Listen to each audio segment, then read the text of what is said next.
We are live on YouTube. Should we start? Are you ready?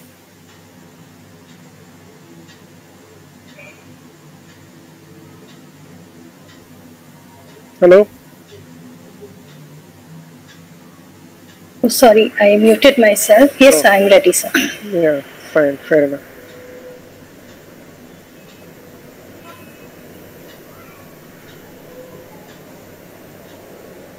Good evening, everybody. Welcome to this evening episode of Pursue.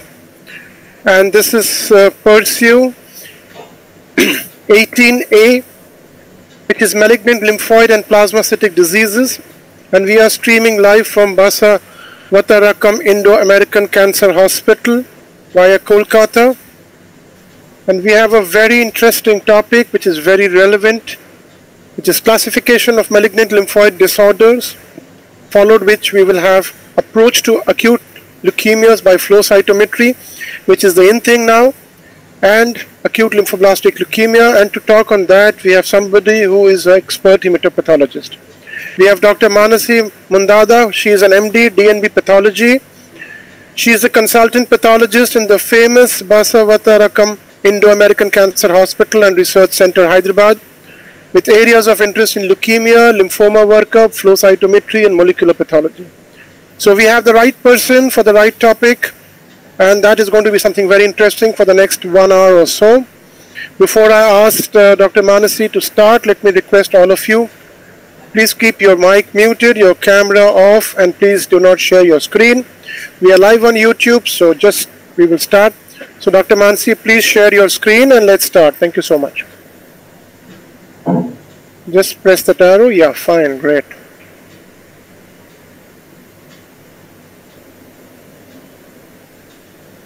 Just click on that PowerPoint button and your thing will open. Yeah, that taskbar. Yeah, fine. And make it full screen, please.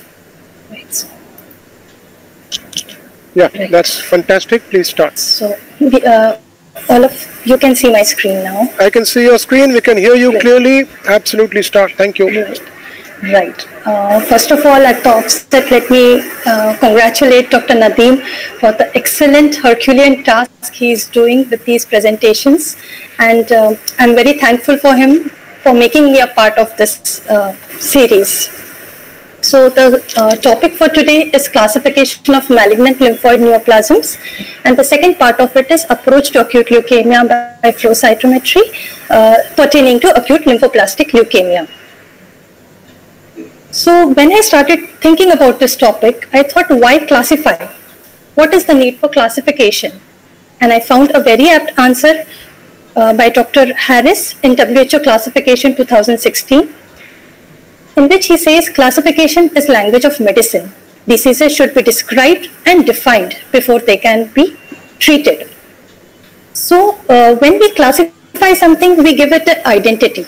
And when we give it an identity, these distinct identities should be clearly defined and clinically distinctive. And most important is consensus on terminology and definition. So let me take you through the evolution of classification system of lymphoid neoplasms. Since these entities we became aware of these entities as lymphomas, the classification started. The main aim of classification is to understand them better. So the first classification, or the initial ones, came in around 1950s to 60s. The prominent among them was Rappaport. Along with that was FAB classification, which was based on morphology, because morphology was what was available that time.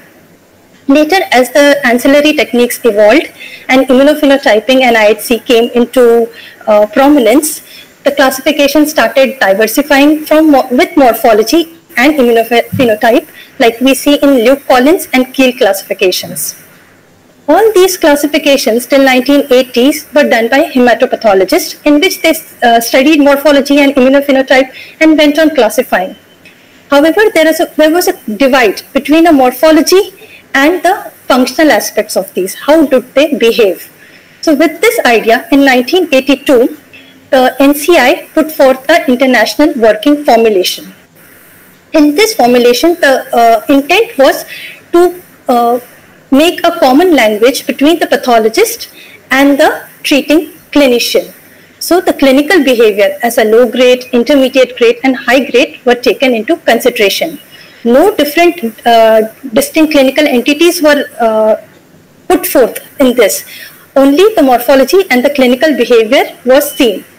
Keel later modified this along with immunophenotype, clinical behavior and morphology. And this aspect, that how these lymphomas behave, the clinical behavior, put forth the framework for the real and the WHO classification. The real classification, which was put forth in 1994, described these entities as disease entities. So what does disease entities mean? It means that morphology, immunophenotype, genetic information and clinical characteristics of the neoplasm are taken into consideration and hence classified. This was what even the WHO follows. So the first WHO classification came in 2001. It was based on the principles of the real classification. That is morphology, immunophenotype, genetic information and clinical details. It was developed by the Society for Hematopathology and European Association of Hematopathology. So now when we see the recent WHO 2016 classification, it is broadly, the malignant lymphoid neoplasms are broadly divided into the following types. That is the precursor lymphoid neoplasms, which include the acute leukemias, the mature B neoplasms, mature T and NK cell neoplasms, Hodgkin's lymphoma, immunodeficiency associated lymphoproliferative disorder, histiocytic and dendritic cell neoplasms. So what forms the basis of these classification? Definitely cell of origin is taken into consideration. How? Let me explain it to you this way. This is a photograph from the WHO which tells you how the B cells which originate in the marrow, they mature and go and home in the lymphocytes. So any B cell that matures or is in the bone marrow is an immature progenitor B cell, and the neoplasms arising from these are the B lymphoblastic leukemias and lymphomas. So as these mature, they go in the perifollicular region or the interfollicular region, where from where mantle cell lymphoma is known to arise and is labeled as a pre-GC neoplasm. When they go through the germinal centers, they acquire they undergo many somatic mutations. So the neoplasms arising from the germinal center phenotype are the follicular lymphomas, the Burkitt lymphomas, the Hodgkin lymphoma, and of course some of the DLBCL lymphomas, which we call the germinal center phenotype ones. Once they mature and go in the perifollicular areas, these cells give rise to the lymphomas, which we know to be marginal zone and marked lymphomas, lymphoplasmacytic lymphomas, CLL, SLL, GLBCLs, and plasma cell neoplasms. Similar kind of distribution we are seeing even in T cell lymphomas. The progenitor T cells are in the bone marrows, they go for maturation with the thymus. So at this stage, whatever the neoplasms arise from these cells are the T lymphoblastic lymphomas or leukemias. The gamma delta T cells and the NK cells, they go and home in the spleen, mucosa, peripheral blood or skin. And hence the lymphomas arising from these sites are mostly of the gamma delta, hepatosplenic gamma delta T cell lymphomas or the NK cell leukemias that we know. And they form the part of the innate immune system. The adaptive immune system are the nodal lymphomas that we are seeing. So if we see WHO 2016, the mature lymphoid neoplasms, there are 67 subtypes. It is a very exhaustive list to be covering in one simple lecture. So what I've done is I've laid down some salient features for you. The WHO 2016 is the revised fourth edition. It is not the fifth edition. The fourth edition came in 2008, and after almost 8 years, we got a revised version. Why it is called a revised and not the fifth edition? It is revised because no new distinct entities were added in this. The provisional entities which were listed in 2008 were transferred from the provisional category to a definite entity, and some new provisional entities were added, which we might see that they become a distinct entity. We might see they may become a distinct entity in the fifth edition. So what are the salient features of this classification? It has an integrated approach. Like I described before, it incorporates the morphology, immunophenotype, genetic, and clinical features to define diseases.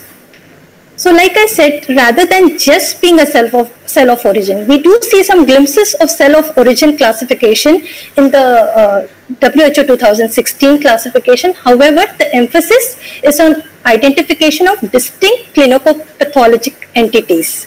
So whenever you read, you might be saying it starts with all the clinical features, the site commonly involved, the age group, everything, and how do they behave. All these parameters are used to describe the entities.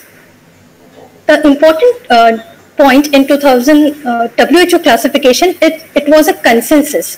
It is not much different from the real classification. However, with the group of experts, a consensus on definition and nomenclature was attained. It was developed by the pathologist with clinical inputs from the treating hematologist and the oncologist, which ensured its usefulness and acceptance in the daily practice. Some of the entities which were not clearly defined were taken in as provisional entities, like we'll see further in the classification. The other salient feature was inclusion of pre-malignant or indolent lesions. Here we see addition of 3 pre-malignant lesions in the form of monoclonal B-cell lymphocytosis, in situ follicular neoplasia. It was earlier called in situ follicular lymphoma, but the term was changed to in situ follicular neoplasia because when the clinical pathological features of this were studied, we saw that less than 5% progressed to a frank follicular lymphoma. Hence, it was turned from follicular lymphoma to a follicular neoplasia. Similarly, in situ mantle cell neoplasia, these are the cyclin D1 positive cells that we find in the mantle zone. The indolent lesions that were included were the EBV positive mucocutaneous ulcer and indolent T-cell lymphoproliferative disorder of the gastrointestinal tract. Both of these are right now provisional entities. Another interesting part that was included were the pediatric lymphomas, particularly the pediatric type follicular lymphoma. Earlier it was called a pediatric follicular lymphoma. However, pediatric type was added now because it was seen that even in the adult patient, this kind of lymphomas can be seen. Hence, it is a pediatric type follicular lymphoma. It presents mainly in the head and neck region. Morphologically, we see expansile follicles, serpiginous growth pattern, BCL2 negative or weak positivity, and overall it has a good prognosis. The second nice category that was added here was the IRF4 mutant large B-cell lymphomas. Again, they generally present in the head and neck region, stage 1 or 2 disease. Morphologically, we see large back-to-back arrangement of follicles, no starry sky appearance. And the characteristic feature of this is co-expression of CD10 and MUM1. Both of when we see a lesion which has a little blastoid look to the cells and CD10 and MUM1 co-expression, we should always test for this IRF4 mutation that is done by FISH. Another feature of this classification was relevance of phenotypic and genetic or molecular information for subclassification. So when we take this example of a double hit lymphoma, earlier this used to be called unclassifiable lymphoma, features intermediate between a DLBCL and a Burkitt's lymphoma. Now it has come into the category of double hit lymphoma, since we know that these lymphomas show 2 mutations. The MYC mutation, which is the most important to be should be present in this entity, and along with it you might get a BCL2 or a BCL6 mutation. So this category has been renamed as a double hit lymphoma. Burkitt-like lymphoma with 11q aberrations, hairy cell leukemia, because now we know these leukemias, hairy cell leukemias are associated with BRAF mutations. So this BRAF mutation has become sort of a characteristic feature of hairy cell leukemia, so though it can be seen in some other entities also. Lymphoplasmacytic lymphoma, the presence of MYD88L26P mutations is a very characteristic of this neoplasm, though not exclusive for this. Another broad category of nodal PTCLs T follicular helper phenotype is another category which has been included in this. This includes the AITLs, the follicular T cell lymphomas, and the T follicular helper cell phenotype lymphomas that we see in the nodes. So this has become like an umbrella term for all these three entities. The next entity here is an ALK negative ALCL. This was a provisional entity in 2008 classification. However, it has been made as a distinct entity with a mutation DUSP22 gene mutation that is associated with some of these ALCLs, ALK negative ALCLs. Also included here as a provisional entity is the breast implant associated ALCLs, which are also generally ALK negative. They have been included as a provisional entity. Earthen Chester disease. This disease shows BRAF mutations now that we know that. So this should be separated from its family of juvenile xanthogranulomas. There were certain borderline entities in the 2008, like we saw something like B-cell unclassifiable lymphomas with features intermediate between a Burkitt's and a DLBCL. Now that we know, a part of it are called double hit, and the second part, which don't show these mutations, are called high-grade B-cell lymphomas, NOS. The other entity which is still retained is the Hodgkin's lymphoma, B-cell lymphoma unclassifiable, features intermediate between a DLBCL, which is mostly a PMBL, and Hodgkin's lymphoma. This category in 2008 was created for understanding the biological continuum or overlap that these entities present. Hence, they were called unclassifiable because there was no single criteria on which we could identify these entities. And they are, it is important to rightly identify because they are clinically challenging for management as treatment protocols differ. Coming to acute lymphoblastic leukemias. So, how do you know it is a leukemia or lymphoma? Like, for example, if you take a ALL, it can present as a leukemia as well as a lymphoma. So, when it is a node-dominant presentation, we call it a lymphoma. And when the bone marrow is involved, WHO mentions arbitrarily more than 25% blast if we find in the bone marrow, we call it a leukemia. Similarly, the leukemic phase of lymphoma is also there, most commonly seen with mantle cell lymphomas and follicular lymphomas. We also call them as the peripheral spill of these lymphomas or the leukemic phase of lymphomas. So when we see the WHO classification of acute lymphoblastic leukemias, we see they can be broadly divided into B and T categories. In B categories, we have 7 recurrent genetic abnormalities along with 2 provisional entities, that is PH-like and IMP21 mutations. But if these don't fit in any of these recurrent genetic abnormalities, we call it a BALL NOS. The T lymphoblastic leukemia also has a provisional entity, ETPALL, early T cell precursor lymphoblastic leukemia. And of course, NK cell leukemia was a provisional entity in 2008 and still continues with that status in 2016 classification. So what is the main idea of classifying and subclassifying these leukemias so much? So prognostication is a very important aspect that we have when we classify them. So when we see the classification of BALL and the recurrent genetic abnormalities, we know that if tele-AML and hyperdiploidy is there, it generally connotes a good prognosis. Whereas MLL, hypoploidy, PH-like and IMP21 mutations, these connote a bad prognosis to the lesion. However, there is conflicting data as far as translocation 119 and 514 is considered. The interesting point about 514 is it is something similar to what we have 821 or inversion 16 for AML. The percentage of blast is not a criteria. If we are able to demonstrate this mutation, which is a very rare one associated with eosinophilia, it itself is enough for calling it a BALL. Again, ETPALL, they 2 words than the TALL. So the prognostication is one of the main aims of classifying these. So we have a second type of classification called the immunophenotypic classification, which is like a sub-classification in this. Here the concept is again the cell of origin. If we see for B acute lymphoblastic leukemias and the B lymphopoiesis, we have the pro-B cells, pre-B1 cells, pre-B2 cells and the immature B cells. And as the blast, what we see in our disease, they match up with any of these antigenic expressions that we see with the corresponding normal stage. We label them as a pro-B lymphoma, a common B lymphoma or a pre-B lymphoma.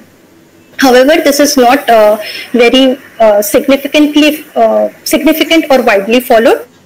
But yes, the clinicians do take these things, these terms, they keep using these terms. Similar parallel classification we have for a TALL, in which we have a pro-T, pre-T, cortical T and a mature T ALL phenotype. So coming to the next topic, that is flow cytometry. So I will just go through a brief how we do what is flow cytometry, how do we approach a case when we are having a when we do a flow cytometry, so that I have a effective communication with you. So flow cytometry or immunophenotyping, they are interchangeably used terms, which just means to measure the cells that are in motion. So there are three aspects to flow cytometry or immunophenotyping: the fluidics, the optics and the electronics. In fluidics, whatever cell suspension we have, it is made to pass through a narrow tube in which the cells are made to form a single file, either by a hydrodynamic focusing or a acoustic focusing, like some of the newer instruments use. When this cell passes or hits the laser beam, the optics picks up some signals. The optics consists of some filters that are placed at a strategic angle and the photomultipliers tube. So as these cells pass through the beam, they emit some signals which are picked up and amplified by the photomultiplier tubes, and the cells are sent into the electronic system. What the electronic system does is converts these electrical impulses, like we see here, into digital images. And this digital images is what we see on our computational software. Just a little bit in brief about sample preparation. So what we require for a flow cytometry experiment is cells in fluid medium. So it can be peripheral blood, bone marrow or even fluids. There are various cleaning protocols that we can use according to the need, and then these cells are then acquired. Normally it is good to acquire as many cells as possible. Like for a diagnostic flow cytometry at our lab, we are acquiring around 50,000 to 1 lakh cells. However, MRD requires a whole lot more cells. We are acquiring to the tune of 2 million. So the more they acquire, the better you will be able to make out the subclones and the subpopulations in your dominant clone. As we move on to analysis, there are various plots that we draw to understand the data that we have got from the machine.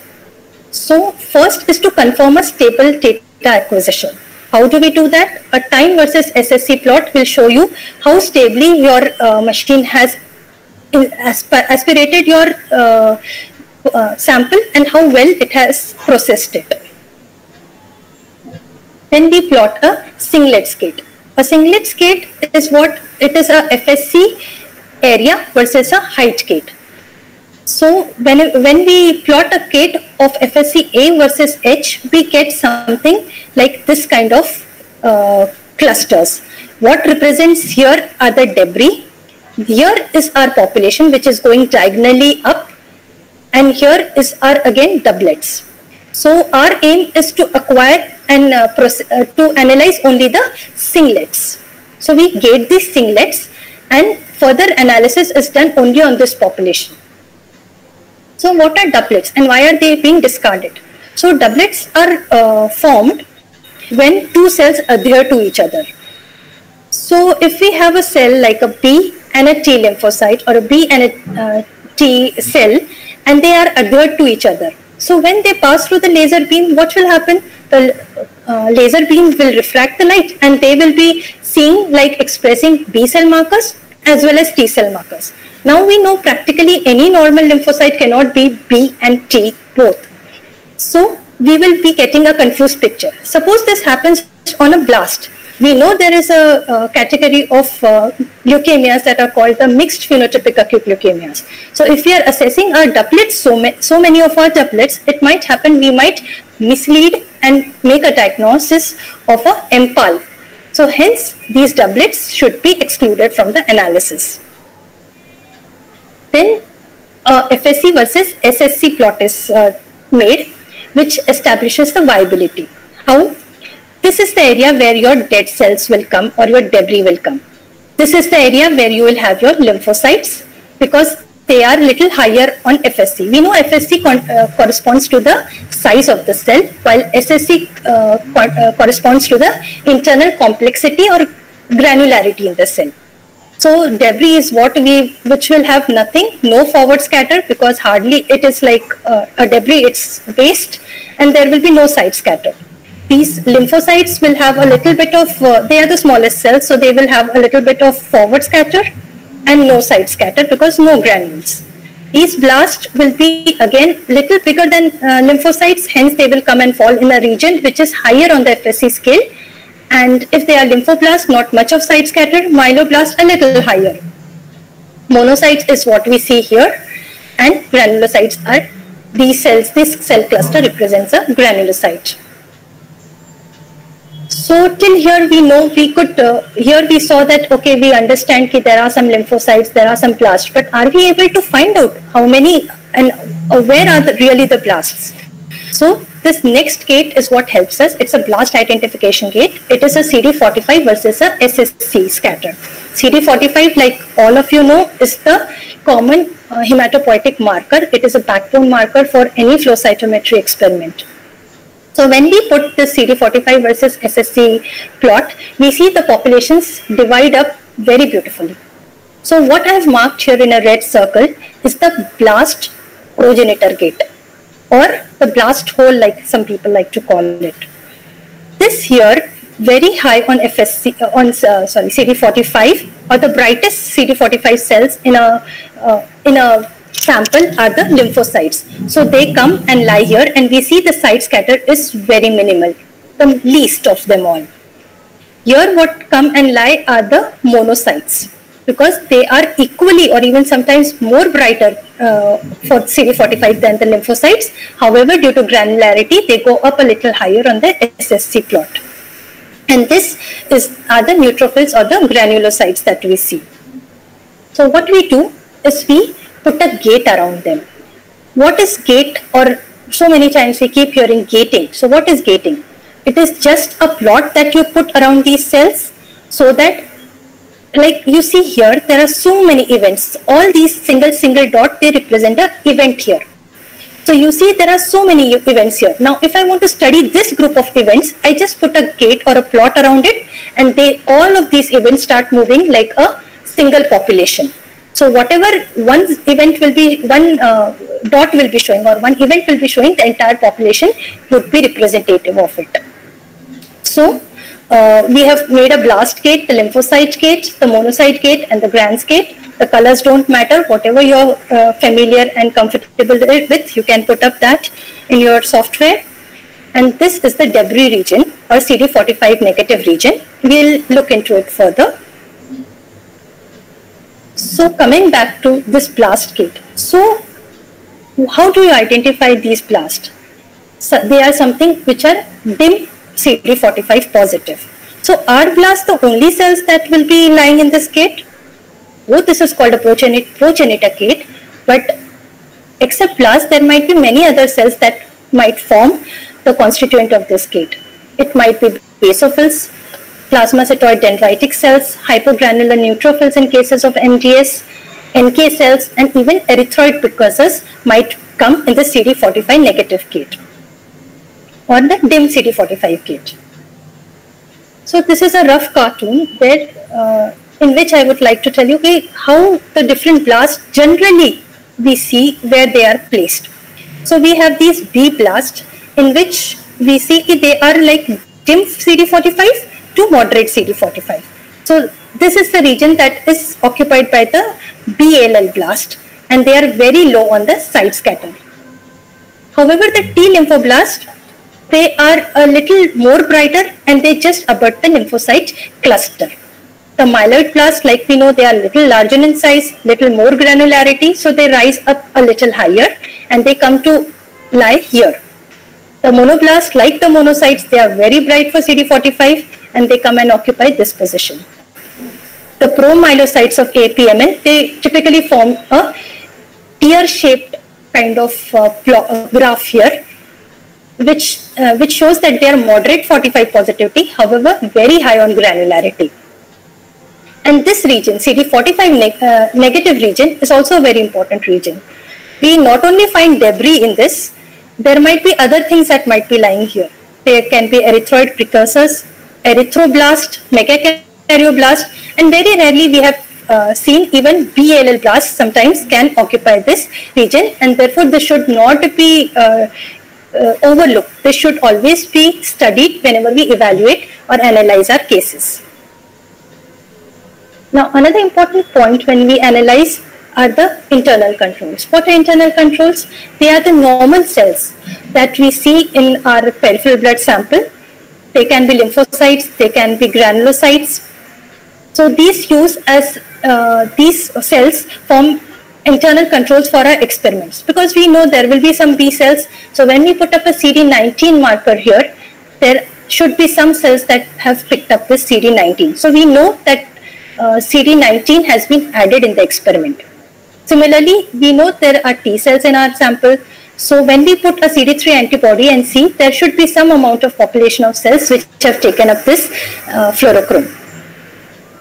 Similarly, I've plotted various graphs to show that MPO negativity, the lymphocytes are MPO negative. So anything, if the lymphocytes are, except these few rare events, if you see a predominant lymphocyte population here, we should be very sure what exactly are we looking at and are there any compensation issues that are happening.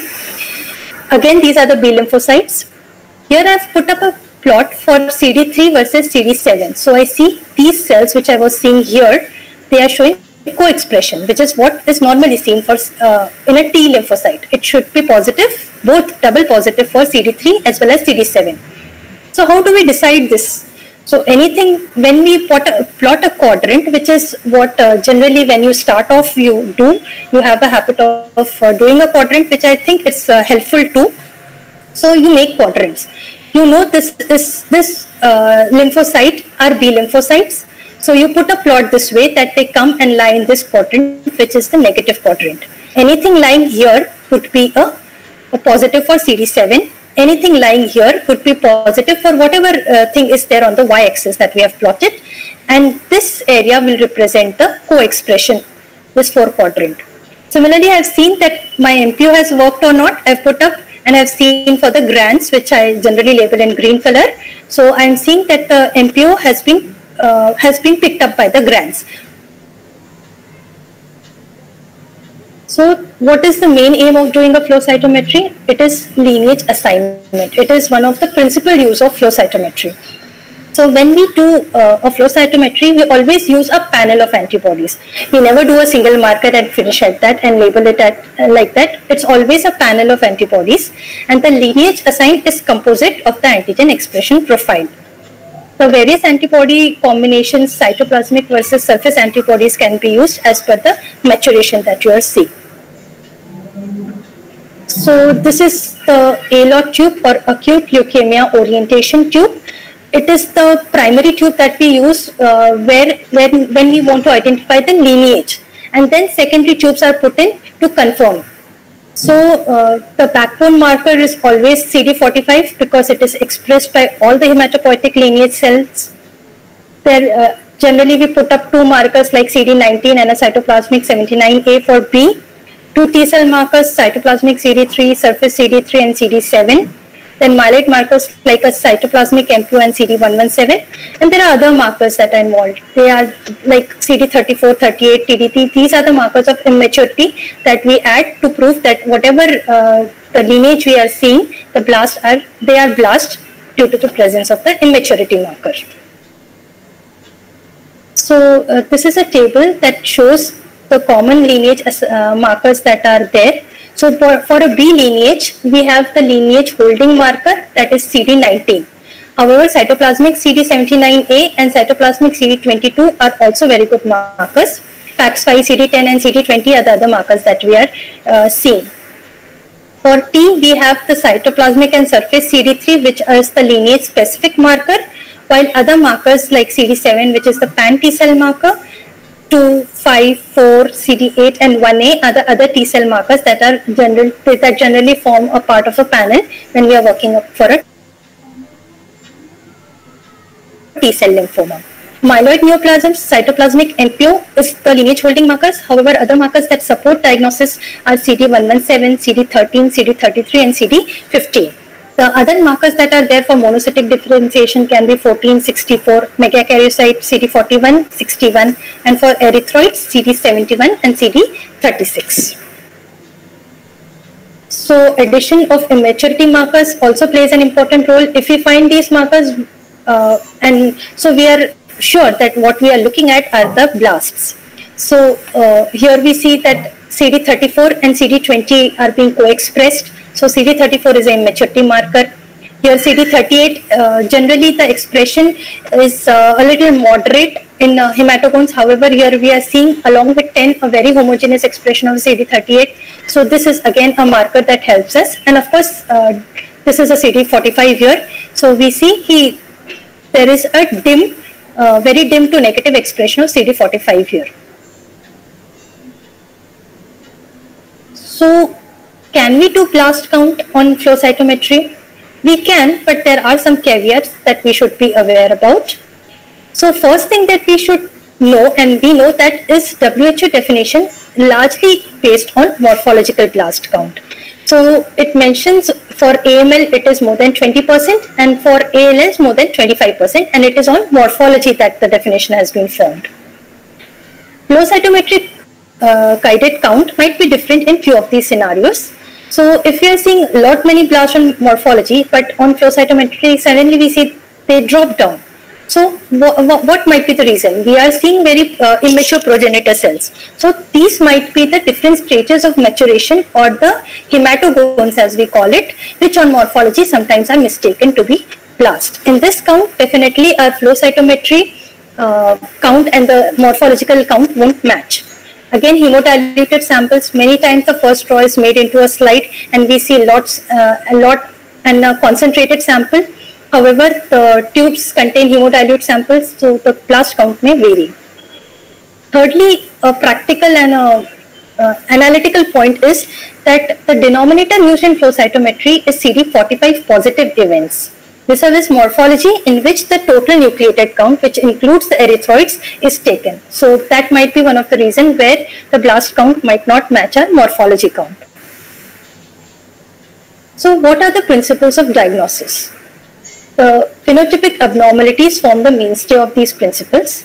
What are phenotypic abnormalities? They can be divided into 4 types. Abnormal intensity of antigen expression. So if we know that a particular antigen is being expressed very dimly, like we have seen in the earlier plot, CD45 to be taken as an example, we know that is abnormal, anything bright or dim than the normal is abnormal. So a dim 45 forms an abnormal intensity of antigen expression that we see on blast. Asynchronous expression of antigens associated with maturity, with antigens denoting immaturity.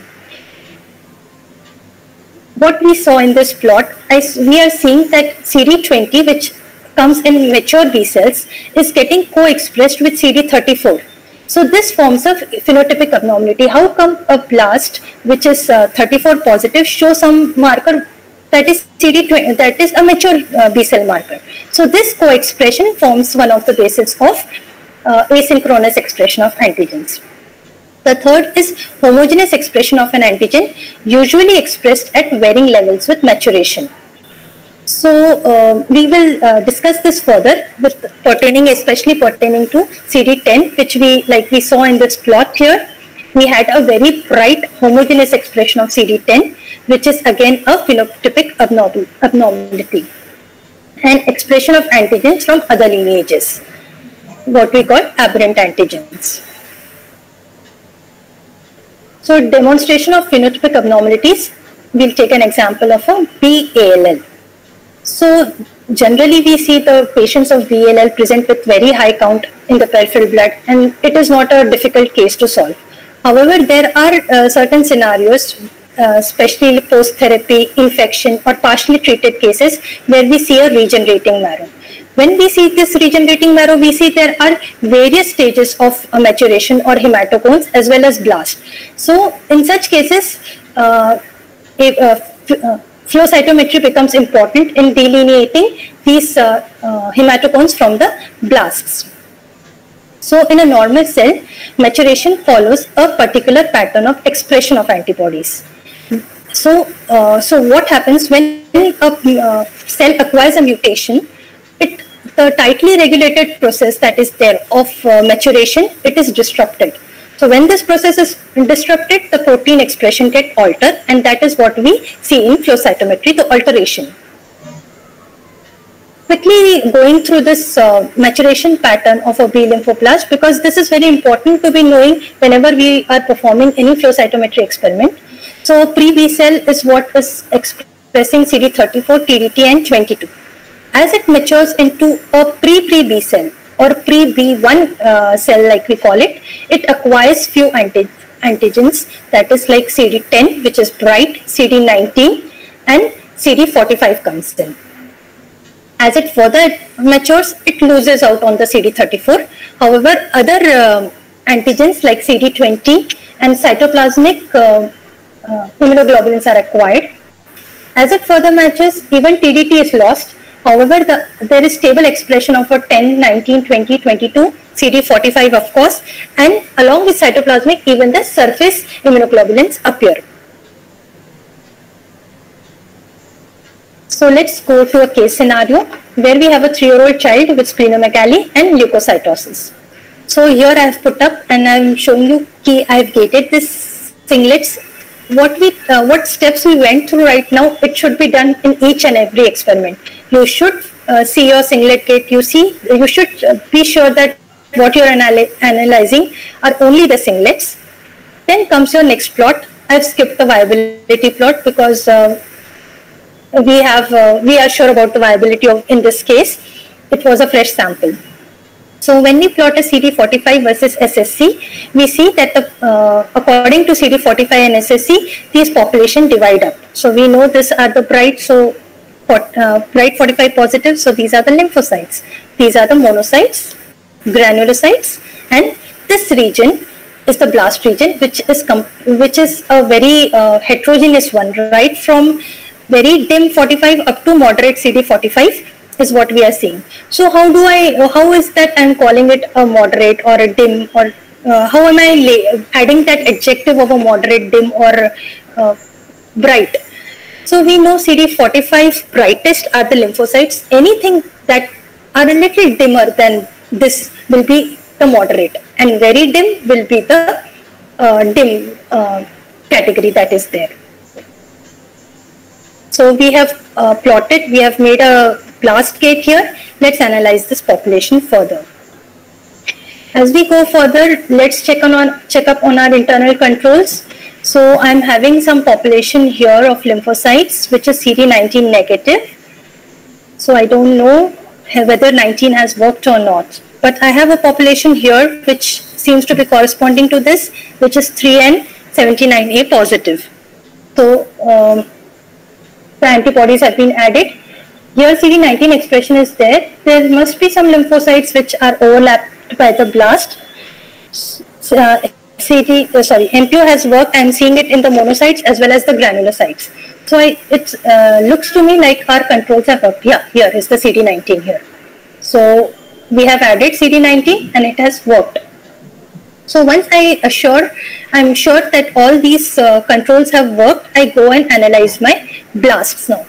So what we see here that this blast is very nicely positive for CD19. So CD19 is a B cell marker. They are also positive for CD79A, which is again a B cell marker. So I have two B cell markers here. However, CD34 doesn't seem to be there. So we don't have a maturity marker. I'm seeing a very bright and homogeneous CD10, which is co-expressing with CD19. This plot tells me that the X and Y axis antibodies both are there. So I'm seeing that CD10 and CD19 co-expression is there. And this forms one of the phenotypic abnormality that a very bright homogeneous CD10 is there. However, I'm seeing there is no cytoplasmic CD3, there is no CD117, there is no CD7, and there is no surface CD3. And again, MPO is also negative here. So I put up my second tube, which is the B myeloid tube. Here I am seeing this blast population. Again, I am sure that I have put up 13 here because it is showing a very good positivity in granulocytes. However, a part of this blast are also somewhat CD13 positive. And I have an immaturity marker here in the form of a TDT. So I am sure that these are the immature cells because they are showing CD30, CD30 and a TDT here. Again, these cells are positive for CD22, which is again a B cell marker, and it is a little bigger than what we see for lymphocytes here. And yes, some amount of CD20 heterogeneous expression is there. Heterogeneous because this seems to be like a band, right from the negative region up to the brightest region. This varying degree of expression of CD20 is seen. So this is a heterogeneous expression. We called it as a heterogeneous expression. And again, CD33, these blasts are negative for, and CD14.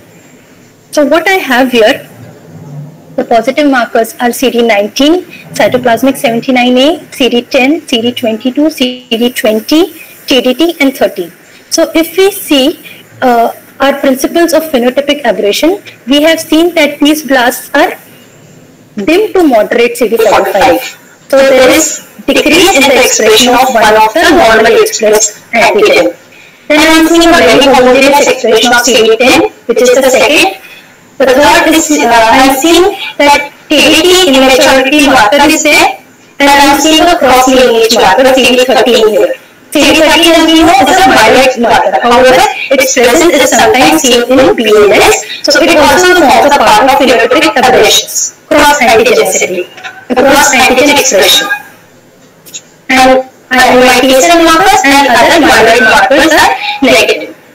So this is a case of a B lymphoblastic leukemia. Coming to T lymphoblastic leukemias, like I have shown earlier, these blasts are bright CD45 positive. Like this population abuts the lymphocytic population. This blast population generally comes to lie just next to the lymphocytes. There are markers of immaturity here, which are like CD34, TDT, and even CD99.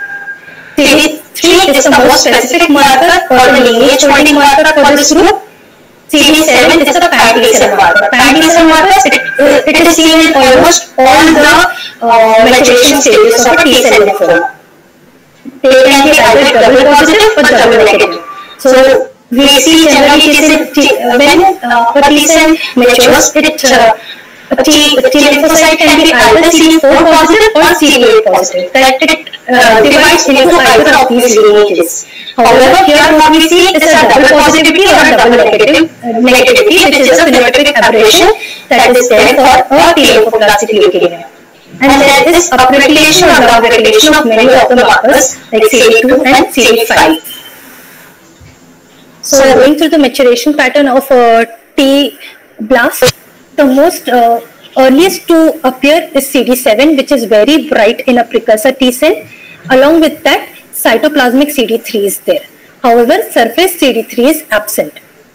These might be CD45 positive, 34 might or might not be there, TDT is always present. However, other markers like CD4, CD8 and CD1A are negative. As it matures into an immature T cell, what happens is it acquires the surface CD3. Cytoplasmic will be there. Along with that, surface CD3 is acquired. CD34 becomes negative. CD8 and 1A co-expression is characteristic of this stage, and so is CD5 also appeared and CD4 also appears. When it further matures into a mature T cell, like we have seen, it is either CD4 or CD8 positive. CD1A is lost on maturation. CD3, 5 and 45 all are expressed on the mature T cells. So let's see a case. It's a case of a 15-year-old boy who presented with leukocytosis and a mediastinal mass. So here we see we have aptly gated our singlets. When we analyze our singlets, we have put up a SSC versus 45. Like we have seen, see, this is a heterogeneous 45, but this is so closely abutting the lymphocytes here. So this kind of expression, sometimes even more brighter expression, can be seen in T lymphoblasts. Next, when we go on and see other markers in the tube, we see that CD117, which is a myeloid marker. Okay, let's check up on the internal controls. Are we satisfied with the internal controls? There is some amount of 7 coming here. 79 is little bit of overflow is happening here. But I am seeing that these glands are MPO positive. And I have these CD3 positive cells too here, some CD19 positive cells here too. So these markers have worked here. So once I analyze CD117, there is no positivity in this quadrant or this quadrant. So things like none of the markers are being expressed here. CD7 is again very brightly and homogeneously expressed here. When we see 19 versus a cytoplasmic MPO, there is some amount of overflow, since this is not that the blast is expressing CD19. We have to understand, like we saw, sometimes it's very difficult to separate these two populations. So some amount of overflow is what we are seeing. The major population is still in the negative quadrant here.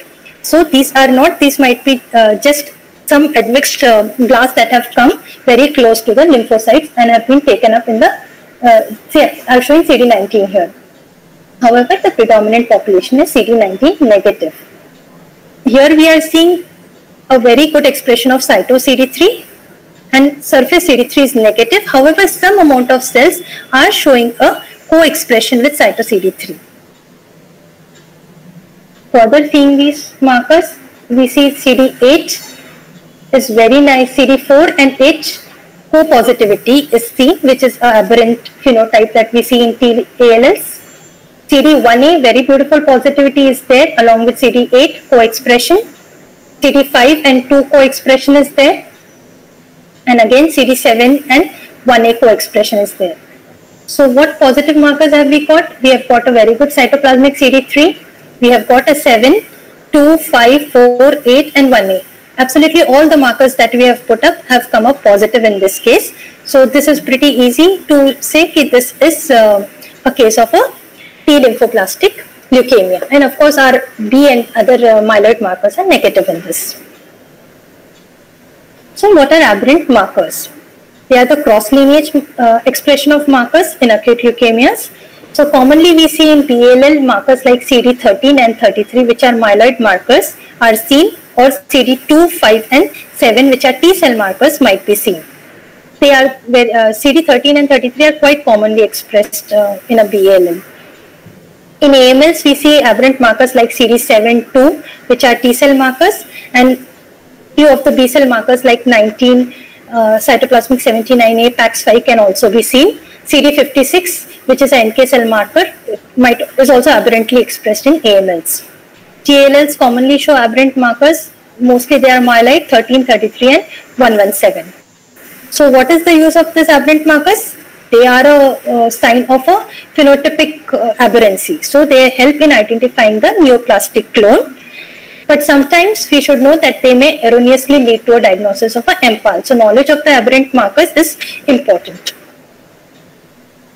Next, we have a case of a 12-year-old boy with anemia and leukocytosis. So we have a singlet skate here. We have our FSC versus SSC, which is showing a very good viability. here. Then we have this blast gate, which is showing comprising of around 76% blast. And it's a very well demarcated moderate CD45 positive population. When we further put up 79 versus MPO, we see these cells are positive for MPO. On a 34 versus CD19 plot, we are seeing there is some amount of expression of CD34, which is again an immaturity marker.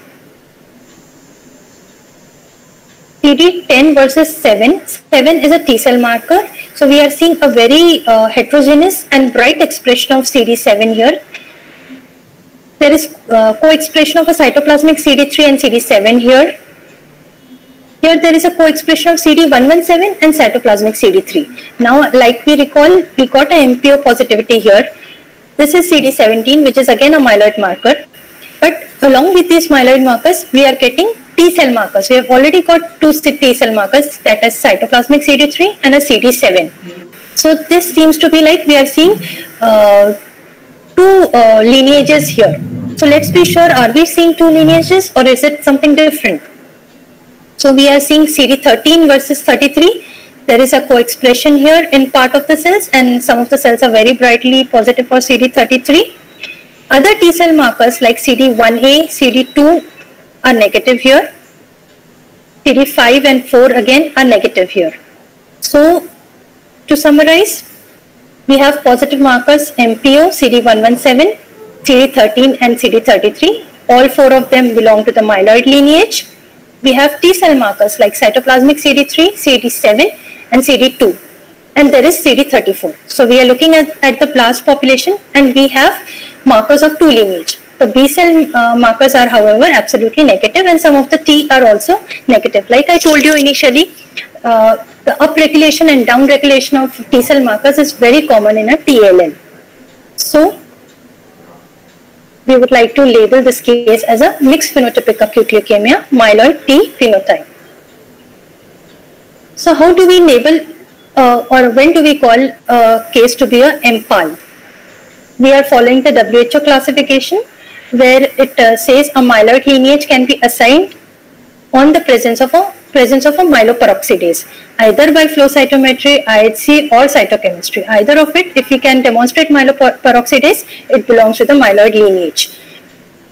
And if it is with a monocytic differentiation, at least two of the following markers, that is MSC, CD11C, 1464 or lysozyme should be present. For a T lineage marker, cytoplasmic CD3 or surface CD3, either of it is present, it is enough to assign a T cell lineage. No other markers have been are required if we have either of it positive. For a B lineage, it is a little complex because, as we know, CD19, CD79A, all these markers are very much aberrantly expressed in other leukemias like AML2. So it is a little more stringent definition, which says that one strong CD99 with strong expression of at least one of the other B cell markers, and if in the presence of a weak 19, two strong expression markers should be there. So commonly we use a cytoplasmic CD79A cytoplasmic or surface CD22 and a CD10 to put it into a B cell lineage. So what is the role of flow cytometry in acute leukemias? We have seen establishing acute leukemias, CD45 dimmer region is what puts it into a blast gate. Lineage assignment is what we have seen till now. How do we assign lineages? Presence of at least the lineage holding marker as per the WHO definition is important. The next important thing that we can see is the phenotypic-genotypic correlation that we can study with flow cytometry.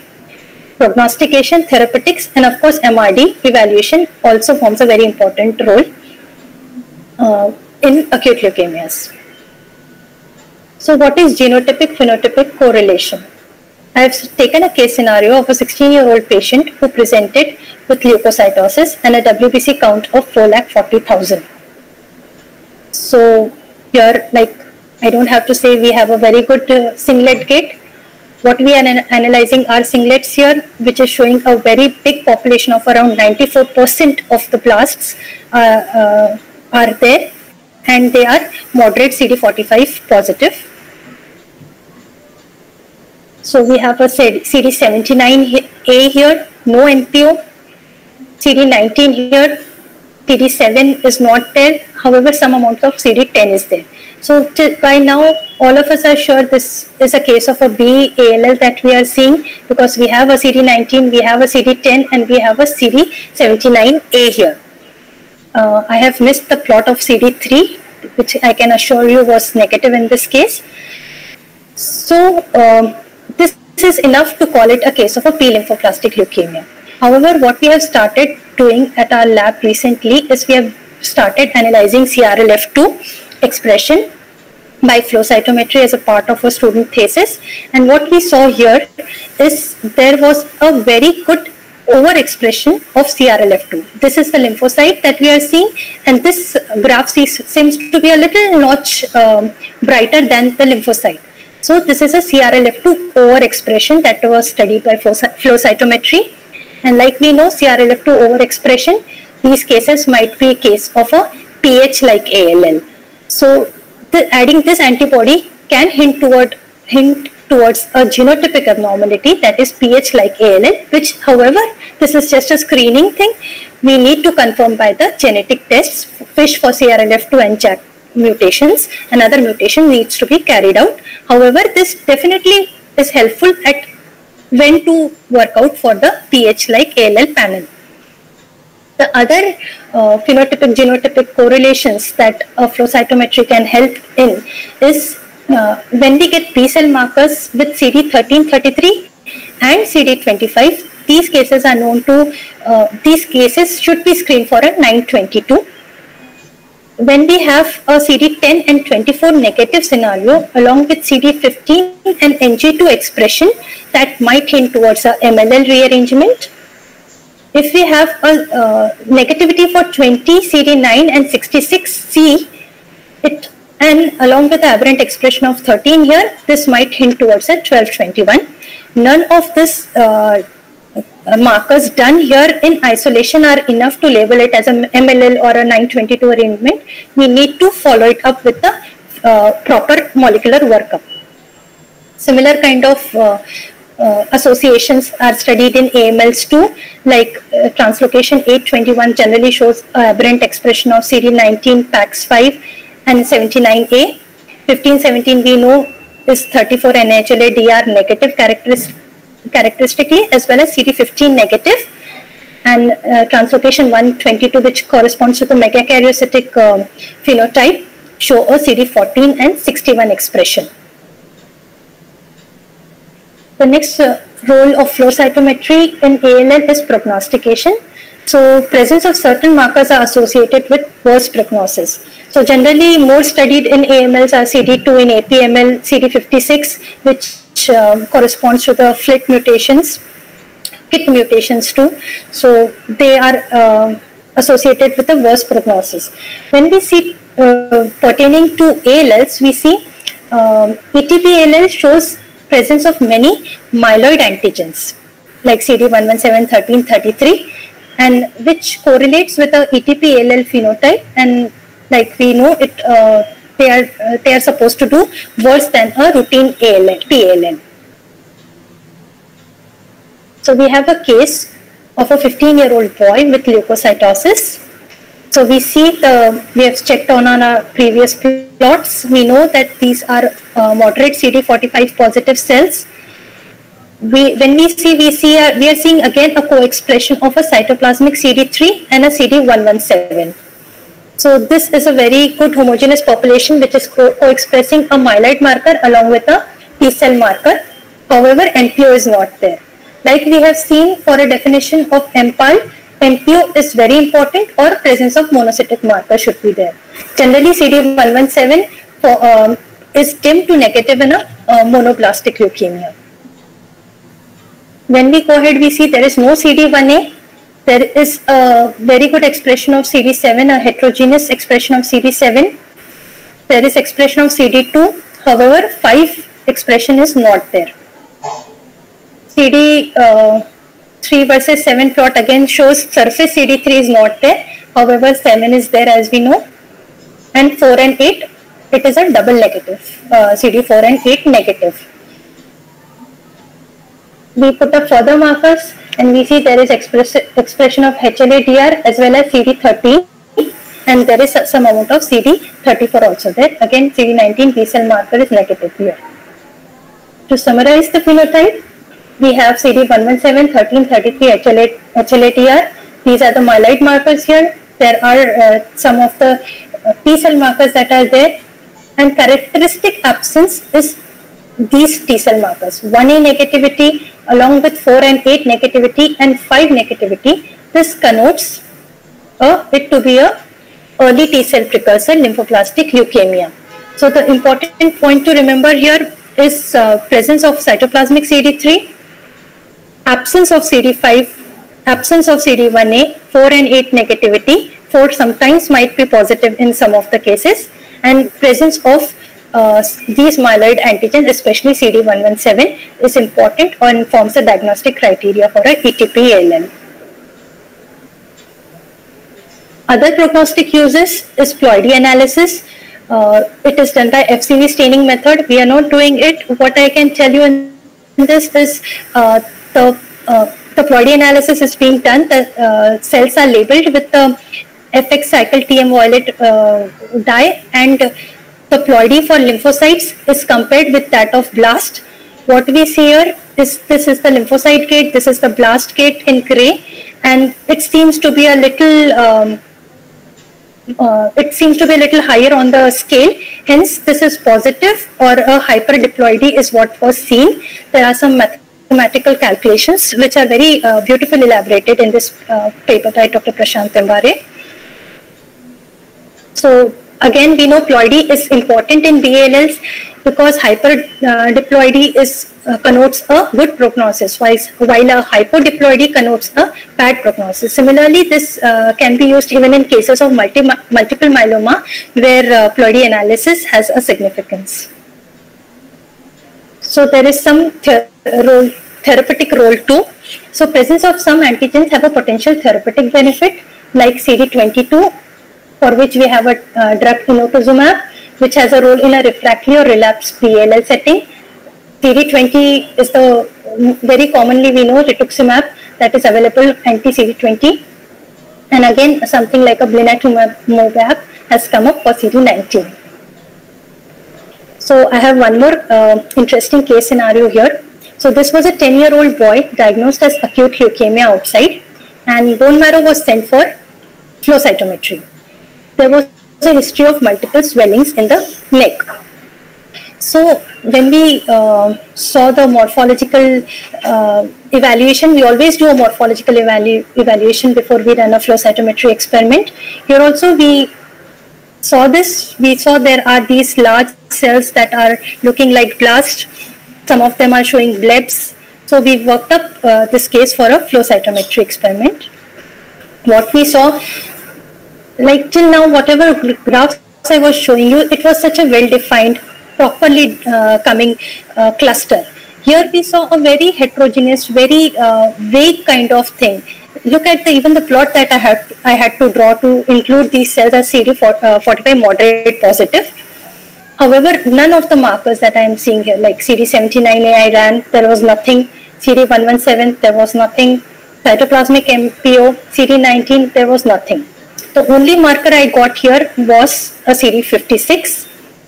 CD10 is also negative here.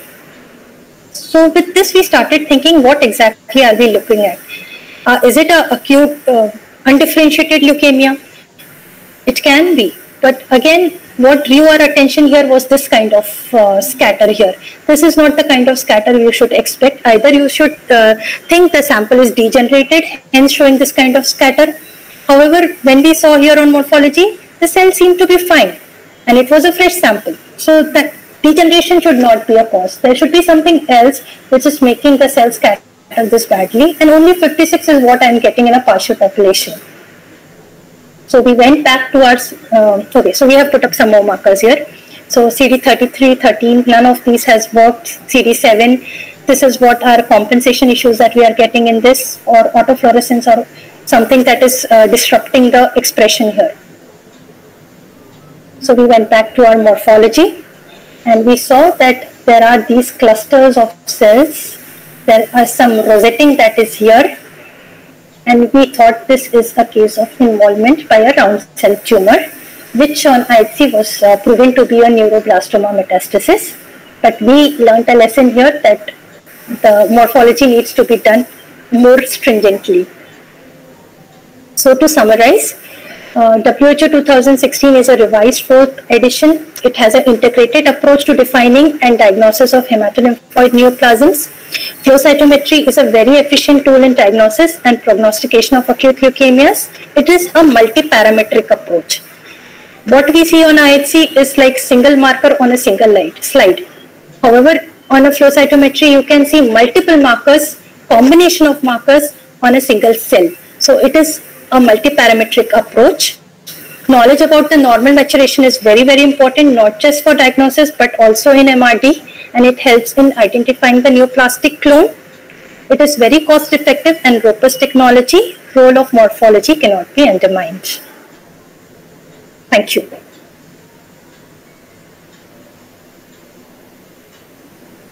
Thank you, Dr. Manasi. Wonderful presentation. There are some questions which I would like you to address. There are questions on the YouTube. Is it okay? Would you like to address them? Right, sir. Okay. So the first question is by Dr. Avinash Priyadarshini. He says, what is triple hit lymphoma? Okay. So like I told you, double hit lymphomas are what when we see a MYC translocation along with either a BCL2 or BCL6 positivity, it is called a double hit. First hit is the MYC and the second is either BCL2 or BCL6. Triple hit is when we see all these three happening in the same case. That's a triple hit lymphoma. Right. Yes. Yeah, there is another question which is what is reverse gating? Okay, reverse gating is what we are following here is first we take up a 45 and we start seeing these cells. When we want to see a subpopulation of cells, like some cells I'm seeing are expressing only 34. I get only 34 cells and we go back to the original plot and see where they are following. This is the reverse gating. So to understand a subpopulation and where does it occupy in the main parent gate, which is CD45, plot is what we call a reverse gating. Yeah, there is a 30 seconds lag between Google Meet and YouTube. So we will wait for Dr. Avinash to reply back to that, or we have another question. But in the meantime, wonderful presentation. Thank you, excellently done. You are a very good teacher, and the way you have compiled the entire thing is very nicely done. It's perfectly apt for anybody to understand the whole concept of flow cytometry, the classification, and the importance of flow cytometry and how to handle things. And to top the topping on the cake was that neuroblastoma. That was wonderful. In fact, there is a parallel debate which is going on in Tata Memorial setup, which they are trying to talk about whether the molecular has completely finished of morphology. Oh yes, I heard that yesterday. It was a wonderful talk. Yes. So this is one very apt reply to that debate, that no matter how much molecular keeps coming in, it is morphology finally, which you really need to look in before you really start looking at the molecular part. And this case was wonderful. In fact, I was also trying to find out exactly where it would stop, because everything was going off and off and off. But when you showed the morphology, it really clinched everything, because that is exactly where I think every postgraduate or every consultant should keep in mind that before you jump into flow cytometry or anywhere else, it's always important to just have a look slightly carefully on the morphology, because maybe all the hint is there, and that is very important. And just let me wait and see if there are any more questions on the YouTube.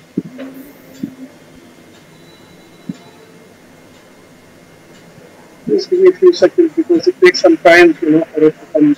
Yeah, no problem, sir.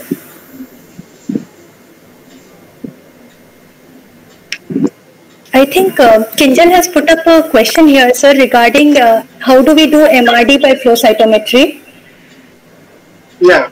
So I guess that's a talk in itself, but the principles that we discussed remain the same, that we should know our maturation patterns and we should see where the aberrancies are coming, and that is how we come to know which is the neoplastic population, because we need to, especially in cases of BLL, which is in which we see lots of hematogones that are coming in the regenerating marrow.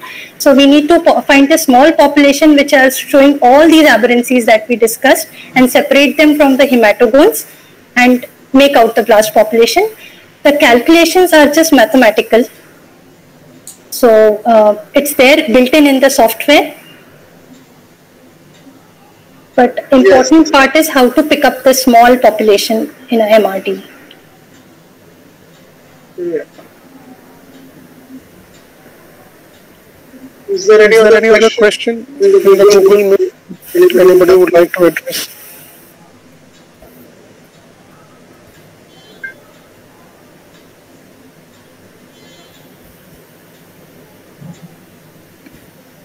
I think there are none. Okay. Just let me check once again. No. Right, Dr. Avinash says, thank you very much, ma'am. Excellent talk. Thank you. It was a pleasure being here. That was a wonderful talk. I would second that. Thank you, Dr. Manasi, for a wonderful talk. Excellent presentation. Would request you to share the PDF of this so that we can share it with the students on the Google Drive. And we will definitely invite you for another lecture, maybe some other day on another topic. You are a wonderful teacher. Thank you so much, sir. Dr. Thank you so much. Bye-bye. Take care. God bless you. Bye-bye. Thank you, everybody. Bye. Good night. Good evening. Good night. Bye.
बस उसी time आ रहे थे थके हुए थे तो उनको लगा